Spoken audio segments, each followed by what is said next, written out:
You are listening to an American Free Press podcast. Joining me on the line is Merlin L. Miller, an American independent film director, writer, and producer, and a 2012 presidential nominee for the American Third Position Party, now called the American Freedom Party. Merlin, thanks for joining us today. Thank you, Dave. It's good to be with you. Merlin, last time we spoke was a little bit before the November 2012 election, and you had gone to Iran for, I don't know, maybe it was about a week or so, I think, and you met with the president of Iran, President Ahmadinejad, and now you have just gotten back from I guess you said a 3-week trip there. Is that right? Well, just a little over 2 weeks. It was part of a Hollywoodism conference that they were hosting. Hollywoodism.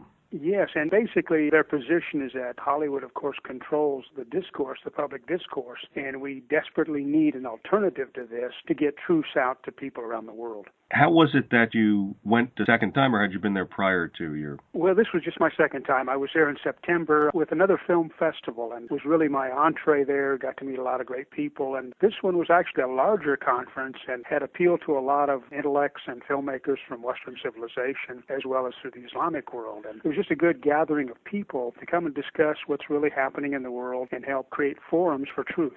Mm-hmm. And of course, we hear so much, and we're confronted almost on a daily basis by the Zionist-controlled U.S. media about Iran and how they view Iran. And of course, unfortunately, most Americans get their information from this Zionist-controlled source. And of course, Iranians are portrayed as animals, savages, terrorists. What are they like? What are these people like? Well, they're wonderful people. I'm just so impressed with the Iranians. They're very gentle people. They're very intelligent people, very courteous. They had no hostility whatsoever to me or the other guests from the Western civilized countries, even though they should have cause for. But they're not. They're very understanding. They do realize how the Zionists controlled international media. And they realize that they've been targeted simply as one of the lone voices standing against this Zionist power structure. And I think they're looking for truth to be spread. They want to establish cultural bridges and do what they can to restore some sense of normalcy to the world.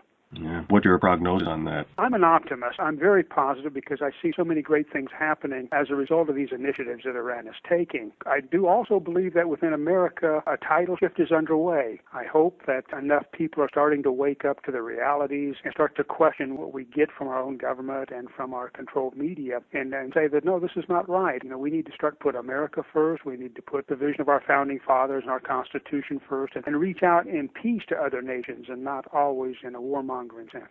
What exactly did you do there for the over 2 weeks you were there? Well, for the most part, it's a lot of seminars were going on, a lot of presentations were being given by a lot of the guests that were there. It was just a great exchange. And of course, most all the guests were interviewed constantly. There was a lot of media attention there, whether it was radio or internet or television. We had a lot of forums for discussions, and we were able to get our viewpoints out. It was just a very enriching experience. And I think we, of course, saw some films, some projects, and of course, were exposed to a lot of perspectives that we normally would not get here in America. So it was just a very enriching experience, and I think it is very positive just to be able to make these bridges and make contact with other people who are truth seekers.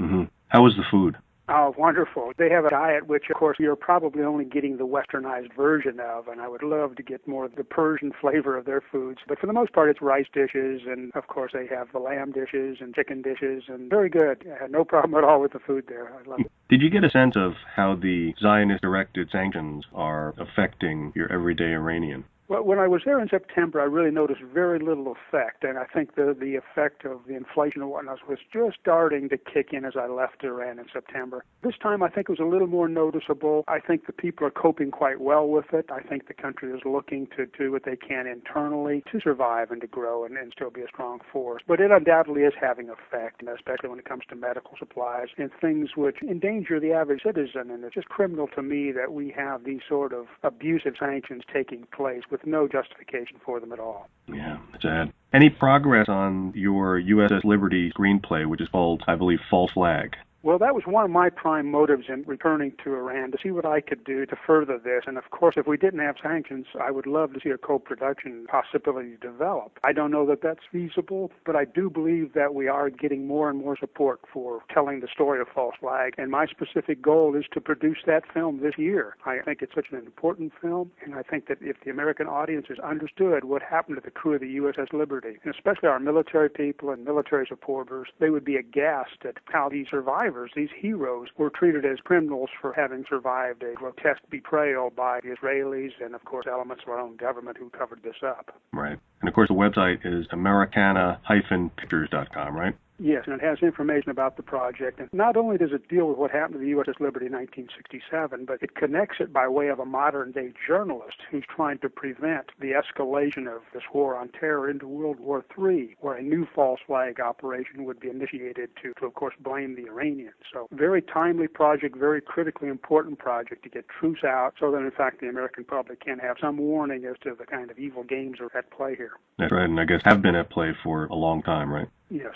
And, of course, you're not just a writer and producer of films and director, but you also served in the United States military, right? Yes, and in fact, as an Academy grad, I knew also Naval Academy grads, and I had no idea what had happened to the USS Liberty in 1967. Totally news to me when I met a survivor about 10 years ago and began my quest for trying to figure out how, in fact, America's foreign policy had been hijacked at that time. I think we discussed that the last time we spoke. I have met plenty of people who were in the military for 10, 20, 30 years and never heard of the Liberty, and once they were apprised of it, they were shocked and they felt a sense of betrayal. At least that was how I interpreted it. Have you experienced that when you educate people about the Liberty, that their response is one of betrayal? Yes, very much so. And of course, their initial response is one of disbelief. They can't believe that they've never heard of this or this could have possibly taken place. But once they get past that and they understand the realities, I think there's a very strong sense of betrayal. And they want to get to the root of why and what's behind all this and what can we do to get our country back and put the loyalty to our service person foremost again. That would be great. Will you be running in 2016 again, or is it too early to ask? It's really so early for me, David. My focus right now is false flag. I just think that it's such a critically important story. And of course, if we're successful in getting this made, I think it can be a grand wake-up call for Americans. And then later in the year, I may be wanting to shift back into politics again. It's so critically important that we regain our republic and we get America back where we belong. And so I'll do whatever I can to help build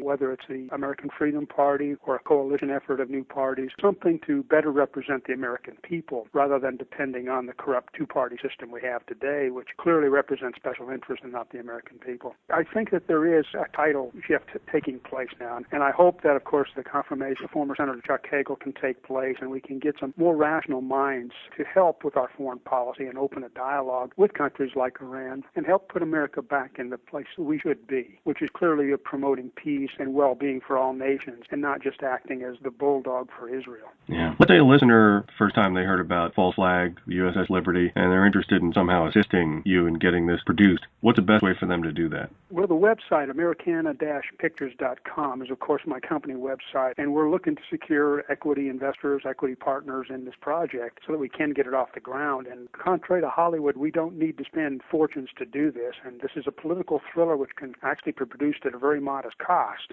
And there is the possibility of co-production scenarios unfolding as well, but I don't want to rely on that. I want to move forward and get this thing out there. It's just that important to get it out there this year. Merlin L. Miller, American independent film director, writer, and producer, a candidate for president in 2012. My choice, by the way, in New Jersey. That was one of the few states that actually had you on the ballot. Thanks so much for sharing this information with me and the listeners. And you're a great man, a great American, and looking forward to talking to you soon, Merlin. Thank you, David. It's been my pleasure, and please keep